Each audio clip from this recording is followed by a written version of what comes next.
Hi guys, welcome to our YouTube channel the real investment. आज हम बात करने वाले एक ऐसे पेनी स्टॉक के बारे में जो कि आईटी सेक्टर से जुड़ा हुआ है और साथ ही साथ रिटर्न के मामले में अगर इस स्टॉक की बात की जाए तो ये रिटर्न्स भी काफ़ी ज़बरदस्त देता है। रिटर्न्स के अगर हम अब तक के देखेंगे तो 2000 प्लस की रिटर्न स्टॉक यहाँ पर जनरेट कर चुका है। तो चलिए देर न करते हुए बढ़ते हम इस स्टॉक की ओर और जानते हैं कि कैसे ये स्टॉक हमें करोड़पति बना सकता है। सबसे पहले इसके अर्निंग पर शेयर के बारे में बताना चाहूँगी। स्टॉक का जो अर्निंग पर शेयर है वो देख सकते हैं 2019 से लेकर 2022 तक, यानी कि कुछ ज़्यादा इसके अंदर इंक्रीज लेवल नहीं दिखा, लेकिन 2023 से स्टॉक का जो अर्निंग पर शेयर है वो काफ़ी ज़्यादा यहाँ पर बढ़ा हुआ देखने को मिल रहा है। नेक्स्ट लेवल पर स्टॉक की अगर रेवेन्यू की बात की जाए तो 2019 में स्टॉक का रेवेन्यू 63 करोड़ रुपीज़ का हमें देखने को मिला और अब 2023 में वापस से स्टॉक 42 करोड़ रुपीज़ के लेवल पे जा रहा है। यानी कि जो ये 3 सालों में स्टॉक का परफॉर्मेंस लोअर रहा रेवेन्यू, वो आप सभी का सभी स्टॉक यहाँ पर रिकवर करता जा रहा है।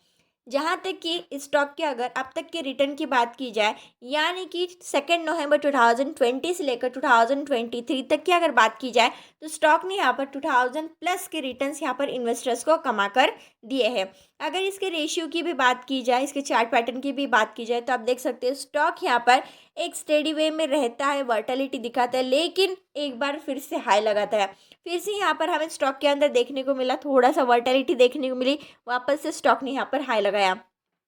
वापस से अब स्टॉक के अंदर यहाँ पर वर्टिलिटी देखने को मिल रही है और फिर से स्टॉक यहाँ पर हाई लगाते हुए हमें देखने को मिलेगा। तो ऐसा स्टॉक आपके पोर्टफोलियो में होना ज़रूर चाहिए, क्योंकि ऐसे पेनी स्टॉक्स भी बहुत सारे होते हैं जो हमें एक अच्छा खासा रिटर्न कमा कर देते हैं। जहाँ तक कि स्टॉक की अगर मैं बात करूँ तो इसके पास जो फॉरेन इन्वेस्टर्स और डोमेस्टिक इंस्टीट्यूशनल इन्वेस्टर्स है उनकी हालांकि इसके अंदर होल्डिंग नहीं है, लेकिन इसके अंदर प्रमोटर्स का 31% तक का स्टेक देखने को मिलता है। और जहाँ पब्लिक की बात की जाए तो पब्लिक के पास यहाँ पर 70% तक का, यानी कि मैक्सिमम स्टेक यहाँ पर पब्लिक के पास देखने को मिलता है और प्रमोटर्स के पास 31% तक का स्टेक।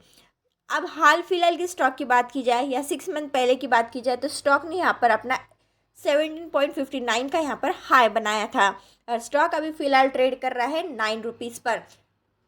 तो आप यहाँ से अंदाजा लगा सकते हैं, यानी कि 80 रुपीज़ के प्राइस से स्टॉक अब 9 रुपीज़ के प्राइस पे हमें मिल रहा है, यानी कि लगभग आधे प्राइस पर स्टॉक मिल रहा है और फिर से स्टॉक उसी लेवल को टच करेगा यहाँ पर, या फिर हम कैसे उससे भी ज़्यादा लेवल यहाँ पर स्टॉक बना सकता है। तो ऐसे स्टॉक को अगर हम अपने पोर्टफोलियो में रखेंगे तो इसमें बुराई की बात क्या ही होगी। लेकिन ऐसे स्टॉक जो पेनी स्टॉक्स होते हैं जहाँ पर प्रोमोटर्स की होल्डिंग कम देखने को मिलती है और कुछ यहाँ पर फंडामेंटल्स के अंदर इनके कमतरता देखने को मिलती है, तो ऐसे पेनी स्टॉक के अंदर आप जब कभी इन्वेस्टमेंट करेंगे तो अपना एंट्री पॉइंट कभी भी यहाँ पर मजबूत रखना ज़रूरी है, क्योंकि जितने लोअर लेवल पर आप उसके अंदर एंट्री लेंगे उतने ही वो स्टॉक हमें रिटर्न कमा कर देगा। साथ ही साथ रिस्क कितने लेवल पर हमें ऐसे पेनी स्टॉक के अंदर लेनी पड़ेगी, ये भी हम खुद पर डिपेंड करता है कि कितने तक हम इसके अंदर रिस्क उठा सकते हैं, क्योंकि पेनी स्टॉक के अंदर रिस्क का खतरा काफ़ी ज़्यादा बढ़ जाता है, क्योंकि स्टॉक एक पल में हाई लेवल लगाता है तो दूसरे ही पल में स्टॉक लोअर लेवल पर चला जाता है,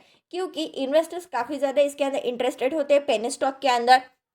और वो लगातार ऐसे पेनी स्टॉक को यहाँ पर अपने वॉच लिस्ट में बनाए रखते हैं ताकि जब कभी स्टॉक थोड़ा भी अपवर्ड मोमेंटम दिखाए तो उसमें से तुरंत एग्जिट कर सके। तो ऐसे जो पेनी स्टॉक होते हैं इसके अंदर हम लमसम अमाउंट लगाकर और कम टाइम पीरियड के अंदर ज़्यादा से ज़्यादा यहाँ पर पैसा कमा सकते हैं। एक नेगेटिव पॉइंट यहाँ पर देखने को मिला, जो स्टॉक का जो डेप्ट ऑन इक्विटी है वो हमें 2019 से 2021 तक कुछ खास देखने को नहीं मिला, ना कि बराबर था, लेकिन 2022 से लेकर 23 के बीच स्टॉक का जो डेप्ट ऑन इक्विटी रेशियो है वो यहाँ पर इंक्रीज हो रहा है। तो आपकी भी जो अमाउंट है, इन्वेस्टमेंट है, वो भी आप इसी लेवल पर लगाइएगा। नेक्स्ट लेवल पर हम जब किसी भी स्टॉक के अंदर इन्वेस्टमेंट करते हैं तो उसके मैनेजमेंट के ऊपर काफ़ी ज़्यादा फोकस करते हैं। अगर इसके डायरेक्टर्स की बात की जाए तो आप यहाँ पर देख सकते हैं राजनेश गांधी, प्रभाकर रेड्डी, साथ ही साथ सोनल जैन, पद्म कुमार, इन सारी लोगों की यहाँ पर मैनेजमेंट हमें देखने को मिलती है और इस मैनेजमेंट में भी इनका अच्छा खासा स्टेक यहाँ पर देखने को मिलता है। तो ये सारी बातें